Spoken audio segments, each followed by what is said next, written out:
As India starts its G20 presidency, the world's fastest growing economy endures geopolitical change, making it pertinent to analyze what lies ahead.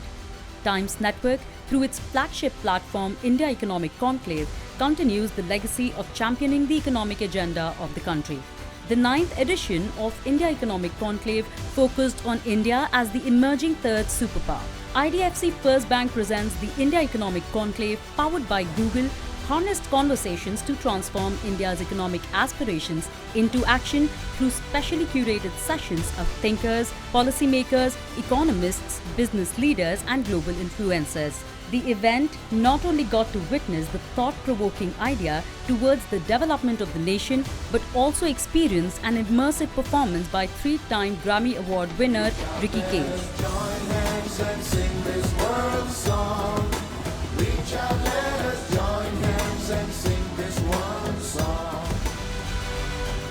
In this episode, Neha Barjatya, Marketing Director, Google India, along with dynamic women entrepreneurs Rashi Narang, CEO and founder Heads Up Hotels, and Meghana Narayan, co-founder Wholsum Foods, discuss the role of new age entrepreneurs in a panel discussion with founder and CEO of Humans of Bombay, Karishma Mehta. And in the second half, Bikram Bedi, Managing Director, Google Cloud India, addresses the audience on what's next for the new era of cloud transformations. Neha, I'm going to begin with you. Technology, obviously, and women in tech, right? Like women who are using tech, it's empowering rural women. How do you see this contribution in terms of the economy of our country in the years to come, especially to do with women and using technology? Yeah, thank you. Very excited to be here again, very excited about the panel, very close to my heart. So starting off, I'd say, we strongly believe that technology is going to be that accelerator when it comes to gender equity and inclusion. What we've seen is that because of technology, a lot of the physical barriers which have so far been holding women back are getting taken away, right? And this is more so in rural areas where women might not have access to information, to resources, to services. And with the advent of technology, that access is getting better and better, right? At Google, our core mission is organizing the world's information and making it universally accessible. And it's really the universally accessible is the area where we've been focusing on. And if you look at the past few years, I think this has scaled so much faster than what we would have imagined, where people are just using technology for every other aspect. And it's absolutely important that women are an equal part of this digital progress. And one of the, a very good proof of point is this program, Internet Sathi, which we started about 5.5, 6 years back. And at that point of time, in rural India, only 10% of internet users were women. 90% internet users were men. And so we took it, we said, what can we do to change that? And we started this program called Internet Sathi, where we went and trained women in villages to help other women get started with their internet journey. We trained about 80,000 of such trainers who we call Internet Sathis, which is Internet Companion. And these 80,000 Internet Sathis went on to train about 30 million women in 3 lakh villages across the country. The outcome of this was so heartening. What we started to see is that women who could not have access to education, they started using the internet to teach themselves. Women who could not access healthcare, like Indumati, Indumati from West Bengal said, when they would have an issue in the village, they would not know which is the closest hospital which is going to be open at night and where could they go to. She says, now, I actually help women, especially who are pregnant, who get into labor, because I have this information to help them. Right? I met a girl in Telangana who said, I missed my exam last time because by the time someone went to the college to check the exam date, the exam was over. She said, I will never miss my exam again. So it's basically these access to information which started to happen. They started looking at benefits, government benefits which they're entitled to, which they did not even know about. Right? So some of these barriers have started to bridge. And the most interesting one is that almost 30% of them started something of their own. Yeah. So, Rohini from Satara, she was into beekeeping. She started a honey business. Anjali started her masala business. Someone started lemongrass oil farming, right? So a lot of these entrepreneurial women have started to come out just because they now understand what they need to do. Right. And that's going to give a spurt from an economic opportunity, equity standpoint for women across. Yeah. And then what we've done post that really is, because we've seen this entrepreneurial spirit, we launched this program called Women Will, where we've actually got an aim to train 1 million women entrepreneurs with digital skills. And it's the same thing which way they're seeing their Karishma. That's fantastic. I think some of these anecdotes really also make you see the subjective value, not just, the objective in terms of number, which is fantastic. Rashi, my question is next for you. You've seen it all in your entrepreneurial journey. Your products at some point were rejected by 200 stores. Vendors refused to make products that were for pets because there was this stigma. How did you, as an entrepreneur, overcome these challenges, right? Because it's very easy in the nascent stage to kind of be disheartened and give up, especially if the numbers are like 200 stores are not carrying my products. How did you overcome that challenge? Thank you so much for having me here. I think my inspiration has been my dog, Sarah. I started out to make products so that she could live a healthier, happier, more comfortable life. And even in the face of rejection, that is really what kept me going. Even though it was extremely, intimidating, disheartening, heartbreaking, for a young entrepreneur to put all of her passion combined with science and art and heart and go into the market and everybody say, no, this is not going to work. I think it was just some little voice in the heart and head which told me to keep going. And of course, I didn't see it then, but when I see it now, back in hindsight, I've realized how much that rejection has served me. Because those 200 retailers, showed me the door and said, this is not going to work and, we don't want to keep your stuff. That led us to build out our store network, which today is our biggest competitive advantage. It helps us to be close to our customers, learn from them. That inspired a lot of design thinking and helped us to innovate and build products faster than anyone else. So, when you look back and join the dots, it sort of makes sense, not always in the moment. At 29, you were rejected for a job opportunity, correct? Because of maternity leave. And you and your partner both set up Slurrp Farm. Was it difficult at all to get investment as a woman? And how was that process for you? Firstly, really nice to be here. Thanks, Karishma, for that question.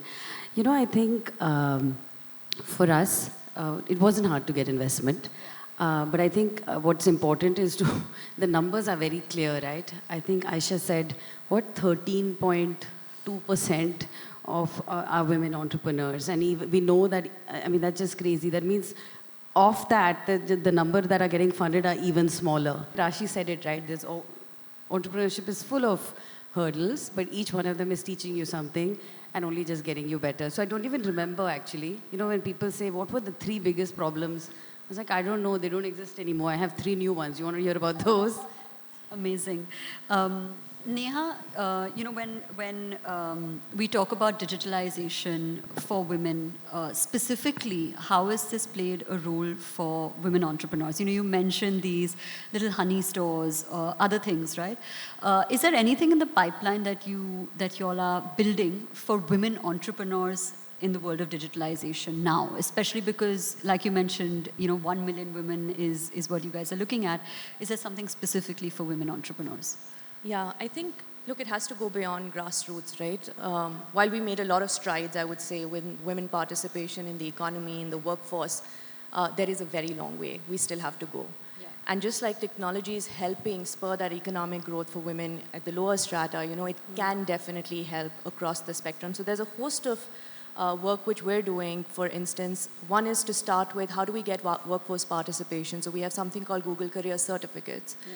And we have scholarships which help women start working in the technology industry, right? We have a program called DigiPivot, which is actually focused on mothers wanting to get back to work. It's a huge, huge issue, right? Like after women become mothers, a lot of them drop out, and just giving them that comfort, look, you can come back into the workspace. So we run DigiPivot as one of the programs. And when it comes to entrepreneurs, I think startups are, at the helm of innovation which is happening in this country. And again, I feel like it's imperative that we have more such women founders join this innovation bandwagon. So we do accelerators. So we have a Google for Startup Accelerator, which is focused on women founders as well, along with we ensure there is an equal representation of women across accelerators, mentoring. We're also doing funding for women startups, right? So it's a spectrum of work which we do. And it really comes down to, if we don't have enough women participating, the solutions for women will also get missed out. Meghna spoke about Slurrp Farms. We had, Niramai was one of our accelerator, startups. And Niramai, for those who don't know, they're into breast cancer detection just using your mobile devices. Right? And those are the kind of solutions which might not intuitively come if there are not enough women participating in this whole startup innovation spectrum which is happening. So I think we're very committed to ensuring that, wherever we can with the help of technology, whether it's for workforce participation, whether it's to help women get back into workforce, or even from a startup standpoint, we're committed to with our programs and efforts that we're doing. Amazing. Breast cancer with your mobile is like transformational. It's unbelievable. Huge congratulations on that. Rashi, my next question is for you. In one of your interviews, you mentioned that women strive for perfection and don't speak enough about their achievements. So what, in your opinion, is needed, or what would you recommend for women to kind of make that mark, right? Or like be more vocal about what they're doing, or what their milestones are, victories are, because so often women feel like, let me not boast about this. So what's your take on that? I think a lot of it is to do with social conditioning and how we're brought up. I still struggle to sort of talk about organizational or personal wins. And again, it's a journey where I'm trying to do it in a way that I'm comfortable and that feels authentic. I think truly when I think about this, what comes to me is that we need to own our vulnerability and we need to see it as a strength, because it is.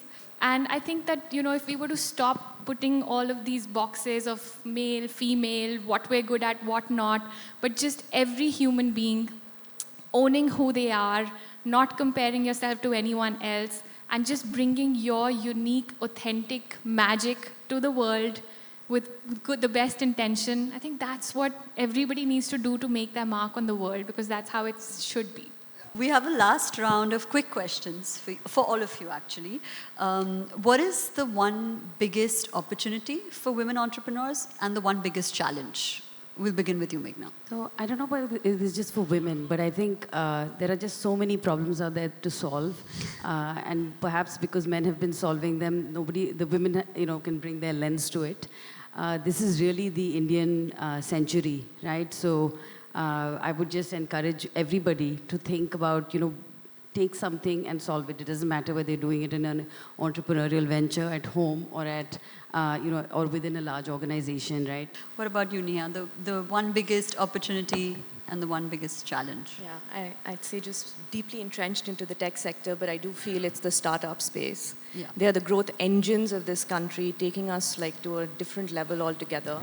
And I feel like when it comes to women's participation in the startup, so we did a research with Thai a few months back, and it's interesting that a lot of the women founders who are starting up are in the space of health, edtech, retail, commerce. Yeah. And those are the areas which are getting funded, like gaining the attention of VCs.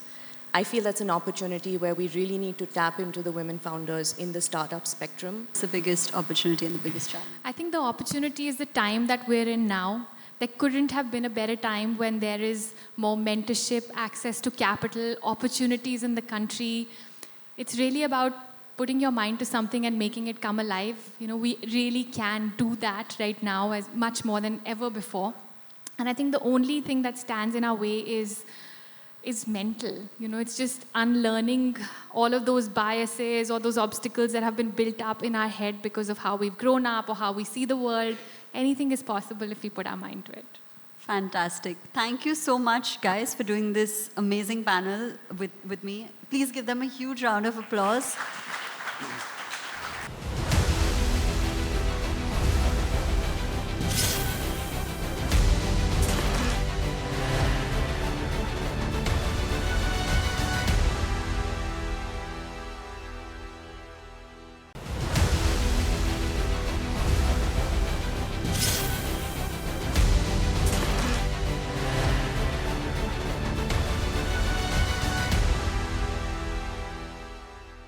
We keep hearing the fact that AI is changing the game. Look at the creativity around us. Chatbots, digital avatars, so much is happening. But in reality, AI is actually creating the game. There is this huge set of new services, new products that are being built out there for consumers using these technologies. And then there is hundreds and thousands of companies, new companies that are being formed, which are essentially going out there and building these products and services. As far as existing industries are concerned, they're changing ground up. So this is really about changing the game or creating the game. It's about creating the game. I'm going to share a small video with you as to how we are working with a number of organizations globally on using artificial intelligence to build their applications, to build their products. Can we play the video, please? The unique thing about Google Cloud is the expansive offering. The Google partnership has taught us to lean in, to iterate, to test and learn, and have the courage to fail fast where we need to. But also, Google's a really AI-centric company, and so there's a lot for us to learn directly from the engineering team. Now, with generative AI, we can have a much smarter conversations with our customers. We have been really enjoying taking the latest and greatest technology and making that accessible to our entire community. Giving early access to Vertex APIs opens a lot of doors for us to be most efficient and productive in the way we create experiences for Uber customers. The act of making software is really suddenly opened up to everyone. Now you can talk to the AI on the Replit app and tell it, make me a work app program. And with one click, we can deploy it to a Google Cloud VM, and you have an app that you just talked into existence. We have an extraordinarily exciting feature in the pipeline. It's called Magic Video, and it enables you to take your videos and images and with just a couple of clicks turn that into a cohesive story. It is powered by Google's Palm technology, and it truly empowers everyone to be able to create a video with absolute ease. Folks come to a Wendy's, and a lot of times they use some of our acronyms. The Junior Bacon Cheeseburger, they'll come in and give me a JBC. You know, we need to understand what that really means, and voice AI can help make sure that order is accurate every single time. Generative AI can be incorporated in all the business processes Deutsche Bank is running. The partnership with Google has inspired us to leverage technology to truly transform the whole restaurant experience. There is no limitations. There's no other way to describe it. We're just living in the future. So lots happening out there from an artificial intelligence perspective. As far as Google is concerned, AI is not new to us.